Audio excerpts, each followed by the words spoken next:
Rebekah saved her family. It was a day when a hot wind drifted low across the wilderness. Isaac lay inside his tent, his eyes nearly blind. He could barely recognize people except by their scent. The smell of hunted game and wild skins, my son Esau. The soft footsteps and careful voice, Jacob. There was always something darker within Isaac than even his failing eyes. The trauma of Mount Moriah never left him. When he tried to forget it, nightmares returned. He would wake in terror, hearing again the sound of the blade. Inside him, anger and obedience were constantly at war. Outwardly, Isaac was gentle, but only Rebekah knew how deep his anger truly ran. That day, Rebekah overheard Isaac speaking to Esau. "My son, I am old now, and I do not know the day of my death. Take your bow and go out into the field. Hunt for me, prepare my favorite meal, and bring it to me. Then I will bless you with all my strength before I die."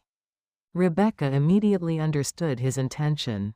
After a lifetime of struggle, Isaac was about to carry out a dangerous plan to give Jacob's blessing to Esau. She remembered what the Lord had told her long ago. "Two nations are in your womb, the older will serve the younger." To her, this meant Jacob must receive the blessing. But Isaac had come to doubt that word. Esau was strong, energetic, and impressive from birth. Jacob, by contrast, had been frail and deeply dependent on his mother. Isaac grew to favor Esau, the son who resembled Rebekah, and quietly resented Jacob, who reminded him of himself. Rebekah's heart pounded as she listened. Her instincts warned her. Isaac has delayed this for years, even redefining the birthright just to avoid blessing Jacob.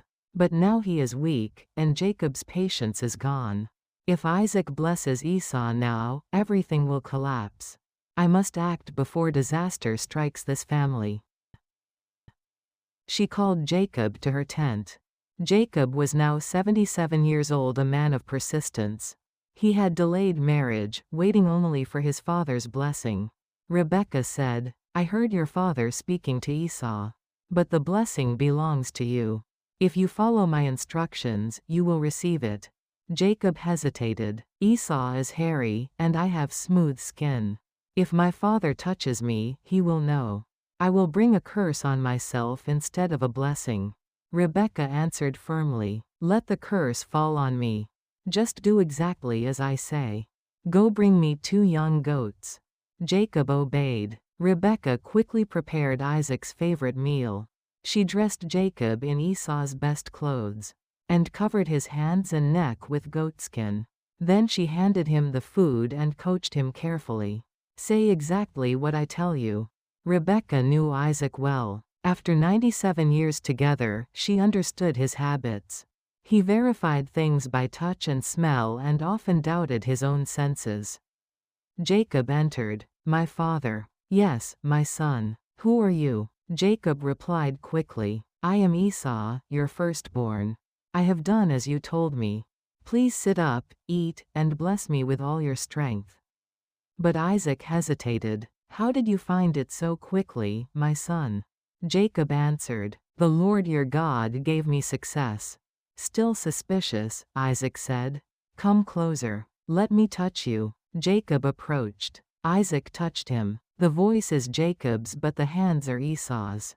Isaac wavered. "Am I hearing things? Am I losing my senses? The smell is Esau, the touch is Esau. But the voice." One final test. "Are you really my son Esau?" "I am." Isaac said, "Bring me the food." Jacob served it with wine. Isaac ate and drank. Then Isaac said, "Come near and kiss me." As Jacob leaned in, their necks touched. Even his neck is hairy. Slightly intoxicated, Isaac began to bless him. "Ah, the smell of my son is like a field the Lord has blessed. May God give you heaven's dew, and the richness of the earth, abundant grain and new wine. May nations serve you, and peoples bow down to you. Be Lord over your brothers, and may your mother's sons bow to you. Those who curse you will be cursed, and those who bless you will be blessed. Isaac poured out both blessing and buried anger, believing he was blessing Esau. But his understanding of blessing had changed. Abraham's blessing had been about righteousness before God.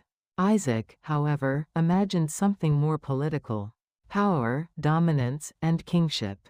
Jacob accepted this vision of blessing, until much later in life, when he would say, "My years have been few and difficult." As soon as Jacob left, Esau returned. "My father, sit up and eat my game, so you may bless me." Isaac frowned. "Who are you?" "I am your son, your firstborn." Esau. Isaac trembled violently. "It's over." "Then who was the one who brought me food?" "I blessed him and he will be blessed." Esau cried out in anguish. "Bless me too, my father." Isaac said, "Your brother deceived me and took your blessing." Esau replied, "Is he not rightly named Jacob? He has deceived me twice. First my birthright, now my blessing." Isaac answered with finality, "I have made him lord over you. What is left for you, my son?" Esau struggled to understand. How can one receive everything, and the other nothing? Do you have only one blessing? Isaac finally saw Esau clearly and spoke. "You will live away from the earth's richness, away from heaven's dew. You will live by the sword, and serve your brother. But when you grow restless, you will break his yoke from your neck." Esau left in silence. At that moment, Isaac remembered Mount Moriah, the binding, his father's grip. Suddenly, he understood. Abraham had acted to set him free from control, from illusion. And now Isaac stood in Abraham's place. "I have resisted the word of the Lord, and chosen my own way." Isaac surrendered completely. The tension inside him disappeared. "I have blessed him, and he will indeed be blessed." Half resignation, half faith. His first true surrender to God. Afterward, Isaac thanked Rebekah. He had been saved from himself. Rebekah saved the family. Jacob gained the blessing. Only Esau was left in humiliation. To restore his honor, Esau spread a rumor. "After my father dies, I will kill Jacob." Rebekah heard it. She knew Esau, but this was necessary. Jacob had to leave. "Go to my brother Laban in Haran," she told him. "Stay there for days, until your brother's anger fades." Then she told Isaac, "If Jacob marries among these Hittite women, my life will not be worth living." Isaac agreed. The crisis was contained. The family was preserved. Esau regained his honor. Isaac recovered and lived 43 more years. And Rebekah. She completed her role in silence, and was buried with Abraham and Sarah.